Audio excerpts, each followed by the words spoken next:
80ാമത് സ്വാതന്ത്ര്യ ദിനാഘോഷത്തിന് ഒരുങ്ങിയിരിക്കുകയാണ് രാജ്യ തലസ്ഥാനത്ത് ശക്തമായ സുരക്ഷാ ക്രമീകരണങ്ങളും ഒരുക്കിയിട്ടുണ്ട്. അതിനിടെ ഹിമാചൽ പ്രദേശിലെ നാലാഗഡ് പോലീസ് സ്റ്റേഷനിലെ IED സ്ഫോടന കേസിൽ 3 ഖലിസ്ഥാനി ഭീകരർ പിടിയിലായിട്ടുണ്ട്. വിവരങ്ങളുമായി S നന്ദഗോപൻ ചേരുന്നുണ്ട്. നന്ദഗോപൻ, ചരിത്രപരമായ ഒരു ദിവസത്തിലേക്കാണ് രാജ്യം കടക്കുന്നത്. വന്ദേമാതരം ആദ്യമായി പൂർണ്ണ രീതിയിൽ ആലപിക്കുന്നതടക്കമുള്ള കാര്യങ്ങളുണ്ട്. എന്തൊക്കെയാണ് ഈ നാളത്തെ ആഘോഷങ്ങളിൽ രാജ്യം കാത്തിരിക്കുന്നത്? നന്ദഗോപനാണ് ഡൽഹിയിൽ നിന്ന് നാളത്തെ സ്വാതന്ത്ര്യ ദിനാഘോഷങ്ങളെക്കുറിച്ചുള്ള മുന്നൊരുക്കങ്ങളെക്കുറിച്ചുള്ള വിവരങ്ങളുമായി ചേരുന്നത്.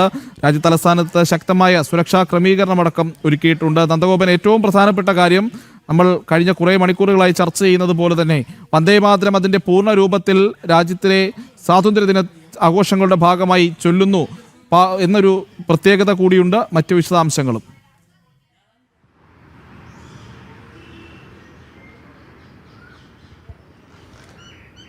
പ്രജിത്ത്, രാജ്യം 80ാം സ്വാതന്ത്ര്യദിനം ആഘോഷിക്കുമ്പോൾ രാജ്യ തലസ്ഥാനത്തടക്കം തന്ത്രപ്രധാന മേഖലകളിലെല്ലാം തന്നെ അതീവ സുരക്ഷയാണ് ഒരുക്കിയിരിക്കുന്നത്.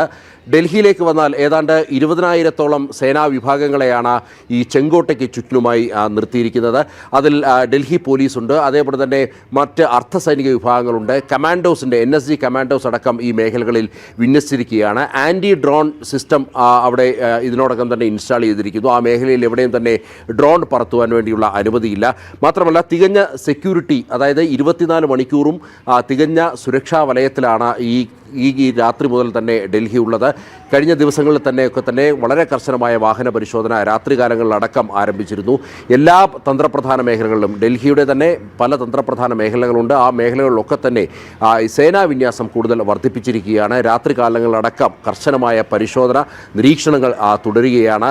നാളത്തെ പ്രത്യേകത എന്നുള്ളത്, അല്ലെങ്കിൽ നാളത്തെ ഈ സ്വാതന്ത്ര്യദിനത്തിൻ്റെ ഒരു തീം എന്നുള്ളത് വന്ദേമാതരത്തിൻ്റെ 180ാം വാർഷികവും അതേപോലെ തന്നെ 2047 വികസിത ഭാരതം എന്നുള്ള ലക്ഷ്യത്തിലേക്ക് യുവശക്തിയുടെ അല്ലെങ്കിൽ യുവാക്കളുടെയും മറ്റും പങ്കാളിത്തമാണ് ഇതിൽ ഈ സ്വാതന്ത്ര്യദിനത്തിൻ്റെ ഒരു തീമായി ഇതിൽ വെച്ചിരിക്കുന്നത്.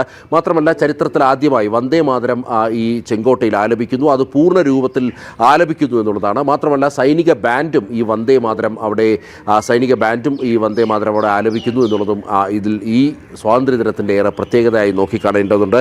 മാത്രമല്ല, 17 ഹെലികോപ്റ്റർ, ഈ വ്യോമസേനയുടെ 2 MI-17 ഹെലികോപ്റ്ററുകൾ ദേശീയ പതാകയും അതേപോലെ തന്നെ വന്ദേമാതരവും ആലേഖനം ചെയ്ത പതാകയുമായി അവിടേക്ക് എത്തി പുഷ്പവൃഷ്ടി നടത്തുന്നു. പ്രധാനമന്ത്രിയുടെ പ്രസംഗമുണ്ട്, പിന്നാലെ സൈനിക ബാൻഡുണ്ട്. വന്ദേമാതരം സൈനിക ബാൻഡിലൂടെയും ആലപിക്കുന്നു എന്നുള്ളതാണ്. കര, നാവിക, വ്യോമസേനാ വിഭാഗങ്ങളിൽ നിന്നും അതേപോലെ തന്നെ മൈ ഭാരത് വോളണ്ടിയർമാരിൽ നിന്നും തിരഞ്ഞെടുക്കപ്പെട്ട ഏതാണ്ട് 2500ഓളം യുവാക്കൾ ഇതിൽ പങ്കാളികളാകുന്നു, എങ്കിൽ ഈ സ്വാതന്ത്ര്യദിനത്തിൽ പങ്കാളികളാകുന്നു എന്നുള്ളതാണ്. മാത്രമല്ല, മറ്റ് താഴേക്കിടയിലെ തൊഴിലാളികൾ, ശുചീകരണ തൊഴിലാളികൾ. നന്ദഗോപനാണ് ഡൽഹിയിൽ നിന്ന് വിശദാംശങ്ങൾ നൽകിയത്.